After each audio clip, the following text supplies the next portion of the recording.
But tell us about him. I'm ready. Jon Rahm and his coach Eduardo Celes in Spain deserves a big shout out too. And I've been to Spain to see all of their coaches. They are top-notch guys, super culture there, and then they're very well educated. So that might be one of the best.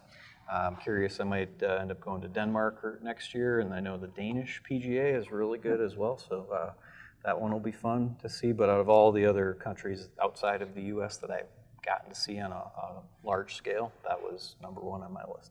So Eduardo deserves a ton of credit because not many people know about him or any of those guys there. So yeah, great. Absolutely. Well, props to him, props to Jon. I mean, played well this weekend. So before we get deep into the tour recap, I have a fun game I thought we'd play. Last week we played Know My Numbers. So I'm going to do a little bit different version of Know Your Numbers. I'm going to just spout out some numbers from the tour this weekend and see if you know what they are. See if you know what I'm talking about. I'm ready. So this is going to be a quiz to see if you watched and or just read headlines. All right, I just read. So first number, we'll start with the biggest number, 423. 423 was Bryson DeChambeau's driver, number one on Thursday. Amazing. Yes, I mean he made an easy little birdie because he only had about 30 yards left. No cart path, a little bit of wind behind him, decent amount of wind behind him, but still at sea level, hits at 423 in the fairway. Yeah. And then we were discussing off camera that they did an interview with Jack, and Jack just thought it was a joke. He thought it was like fake news or something. They just had, couldn't believe that was a real shot hit. Stayed in the fairway, had 30 yards left. Yeah, they showed where he hit his second shot from, and Jack, you could tell it was honest disbelief that he had no idea that was even possible. He thought that was like a third shot or something. Yeah, couldn't believe it. And it was straight downwind, blowing pretty hard, but 360 carry at sea level, and then just to watch it bounce down a little bit of a hill, it was awesome. It's insane. Yep. Next number, 80-80. 80-80. That's Dustin Johnson hitting pull draws with his driver out of play, and see you later. Out of course where pull draws are going to kill you. Yeah, Jack's got this all set up where if you miss, he wants you to miss. Maybe a little long and right, but definitely to the right. Yeah. And Dustin's setting up to play pull fades and hit a bunch of pull draws that ended up either in penalty areas or out of bounds or just unplayable shots. And then I watched him push cut a couple of those that were just dead jail behind a bunch of trees. Yeah. It's not really the golf course set up for driving it crooked. And I like DJ. I don't ever root against the guy, but it is decent. It is nice to see one of these big name players get humbled by a golf course, like so many of us do week in and week out. Yeah, and he's an awesome player. He's going to continue on with his awesome career, but the old adage of just hit the fades because those find the fairway more often, it's really just a farce, and that's not accurate. So maybe we'll save that one for another day, but he proved that did not help you play any better. Okay. Next number, 77. 77. I believe that is the stroke average on yesterday. Might have been, but that's not what I wrote down. I played this weekend for the first time since October, so I wish it hadn't taken me so long to get out, but my first round, seeing the ball fly, I shot 77. And Nick is going, well, how does this relate to the PGA Tour? It does not. I'll go ahead and answer that question. It would have been a 75 had I not hit one pull draw out of bounds, just like DJ. You normally push draw, so that isn't too big of a Normally, surprise. This one was more like just a pull crush straight onto a hole. I love this numbers game of know your numbers about what you did this weekend. Yeah, we'll get back to the tour. So here's the next number, 10. 10. Bryson made a 10 on a par 5. I don't remember what hole it was. It was on back nine. He made an amazing 10. I don't know if it was an amazing 10 or amazingly awful 10. But took a 10, had a rules gaffe, had a rules issue.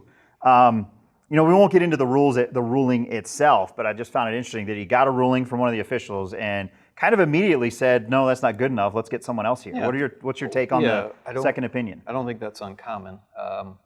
And he's just a unique animal out there right now. You can tell he's got, if you watch The Last Dance, you see Michael Jordan act like this. I am going to win, and I want this to go my way, and if it's not, get out of my way.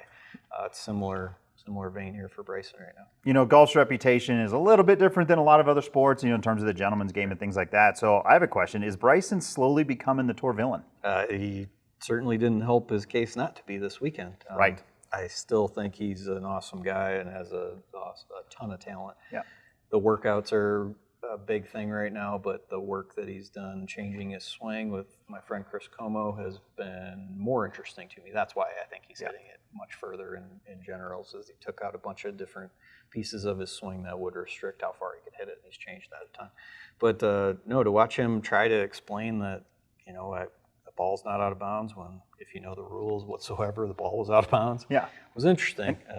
And then after the second one, Mumble's garbage ruling, cameras pick it up. Yeah. His brand image is getting hurt, blah, blah, blah, all the stuff that he's been kind of chatting or spouting about for the last few weeks. Like I said, smart guy, nice guy by all accounts, but he certainly didn't win over many fans on that one. Next number, 0. 0.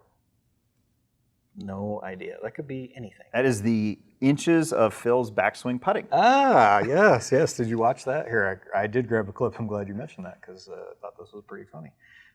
This came from Jeff Shackelford's Twitter feed.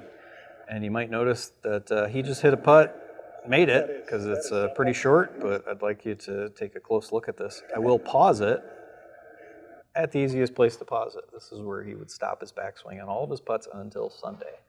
I didn't putt very well for the week. And I question the idea here. I can see how it works because you don't need to hit the ball really hard. Right. For a putt, distance isn't an issue. However, knowing where to stop, how much thrust to have to control the pace. I did watch him hit a couple putts on Saturday, and from 15 feet, he left one a couple feet short, which is what I would expect.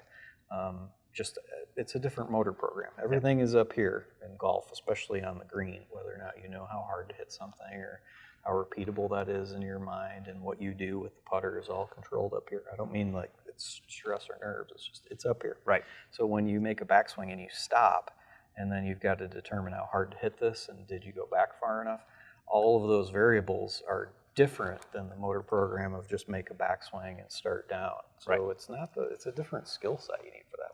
Can it work? Sure.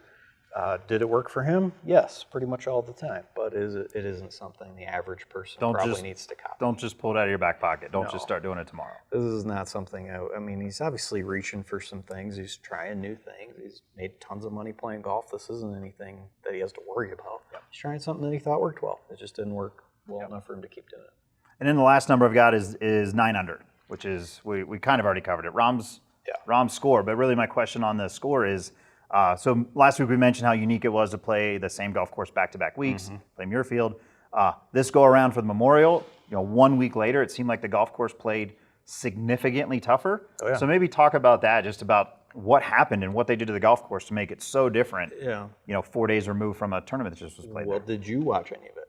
Just the highlights, to be honest. I was out shooting my 77. Yeah, and I didn't watch a lot of it either, but I did pay enough attention to be able to talk about the golf course. So they grew the rough up. I didn't really mow it too much. If they did it all, I'd be shocked. Yep. It got hard and fast. The greens were turning into browns. This wasn't the same course as last week, and that was done intentionally. And now whatever holes are left, because I saw Jack was tearing it up on Sunday. Yeah. Whether it was adding trees or adding new tees or ripping up greens. I think he's doing all the greens, I think. He's ready to make it a little tougher challenge. There were a couple holes players were driving it over trees that didn't make him too pleased listening to him on the telecast. So he was going to change that for sure. Well, it was interesting too. For the first time I heard the term, this is before he missed the cut, but Bryson proofing the golf course, right? We heard about Tiger proofing golf courses years ago, and that didn't work out too well for the rest of the field. Yeah.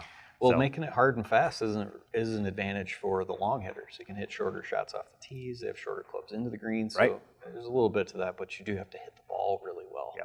So if you drive it in the rough like John did this weekend on Sunday, he didn't shoot in the 60s like usual. There were only a couple scores in the 60s, but then the rough is longer, the ground is firmer, so approaches were tougher to hit. I saw a few 100-yard wedges out of the rough that the ball landed short of the green and still rolled over. So this was more like an open venue than it was a regular PGA Tour event. Well, that's the end of my opening segment of Know Your Numbers. Good news is you passed. So thanks. Nice job. You knew all but one. A couple. You just missed one. I don't know, the 0 I didn't get right either, but anyway. So check this out. This is the PGA Tour. Again, I've said this every single time we do this, has done some awesome things to their website. They show players hitting shots with where the end result was. They're showing launch data from TrackMan, which is fantastic as well. And in this case, they drew up a nice little summary of the stats. And some of them that I found interesting were Jon Rahm, this event, this is the best he's been tee to green performance in his career. And he averaged 15.46 shots better tee to green than the average on the PGA Tour. That is only rivaled by a few other good rounds by some awesome hitters like Victor Hovland, who's fantastic, Justin Thomas, Sergio Garcia, Abraham Ancer. They all had some hitting displays quite like that. So he hit it awesome and putted just barely a little better than the average. Yep. So I think that's a testament to his game and how well he's hitting the ball. One shot, though, that came to mind was this one. I don't know, did you watch him hit this pitch shot? I saw this one, yeah. Okay, so let's go through what the PGA Tour has done here to share this picture. And you might have missed it already if you weren't paying attention, but from this camera view, you can actually see the ball rolling a little bit before he hits this pitch shot on Looked like it 16. Looked like it moved a 32nd or a 16th of an inch or something like that. It wasn't much, but it certainly moved. So they'll show another view of it, I think, later in this clip, and you can find this online. But that ball more than just oscillated. It did move. It didn't look intentional. You can tell from his response here, he didn't mean to do it, but he thought he made a birdie on this incredibly hard par 3, and it turned out to be a bogey, and he still won by 3. He took the news very well, and obviously he still won, so we didn't really care about that. But that was a ton of controversy there too. The other stuff that was interesting was Tiger's back. He said on Friday wasn't doing very well. I watched him. I get trolled a little bit on the internet, if you can imagine. Well, a lot. No. And there's trolls on the internet? I posted a still image of Tiger hitting a driver on the range, which was probably him just practicing or showing off or doing something to hit a ball really far. And if he would have gone to the first tee with that type of swing, it might have been a disastrous week for him. Fortunately, he showed up and hit his 3-wood in the fairway most of the day, and even a couple of drivers that were really tough shots, he hit them really well. But he did say his back was hurting on Friday. Yeah, and that I saw that. didn't help him play as well. So we'll see if he's able to hold up with that. But overall, between Bryson's 10, DJ shooting 80 twice, which to your point should make everybody feel good. Phil's out there practicing a no backswing with a putter. Same story, not bad, just there comes as a cautionary tale. Just tinkering is not necessarily what's going to work all the time. Right. But if I had to play golf every week, maybe not every week, if I had to play golf 20 weeks a year in these competitive events, I might choose to mess around a little bit too. That should be part of the game and keeping your enthusiasm high. I don't know, it was a fun week of golf, I'd say, beyond that. Yeah, honestly. definitely was. I didn't look to see what tournament's coming up next, but we're getting close to the majors actually beginning to roll around here, so that'll be a lot of fun. Yeah, we're about to have a lot of majors coming up quick. Time of year we're not accustomed to them, so. Yep, you got it. Yeah. So then we've got, we just finished a couple of tournaments at Muirfield. Next will be Twin Cities in Minnesota. That'll be fun. Maybe we can get our buddy Cordy to give us a little chat on that one. And then from there, you're getting close to where the PGA Championship's coming up. Yep. So that'll be exciting to see how a major is done in California.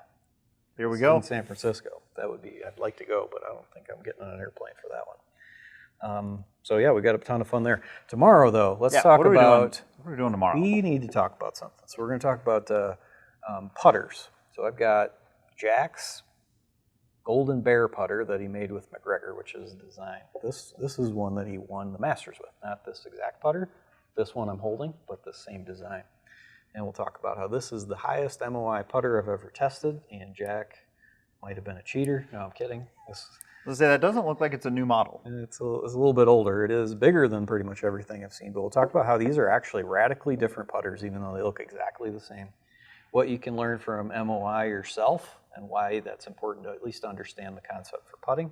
And I'm going to bring the worst putter ever made to the show. We're going to look at that. Well, good. I'm curious to hear your take on how some of my putters work, because even though I felt like I hit it okay, I did have 36 putts with around a 77. I know that should be a lot lower than that. Is that bad for you? For the first round of the year, I'll take it. No, but it sounds like it's not awesome. Okay, so we do a couple that. of 3 putts I didn't need. What else are we going to do for putting? MOI. MOI. I have a bouquet of putters that I'd like your help trying to select which one's best for my stroke, best for how I aim it. Yeah. We talked a little bit about my bullseye. I might put that in the bag. We'll see. Mm-hmm. Okay. All right. So then, how to pick one out even without hitting a putt? How about we do that? Okay. So let's do that tomorrow. Sounds great. Thanks.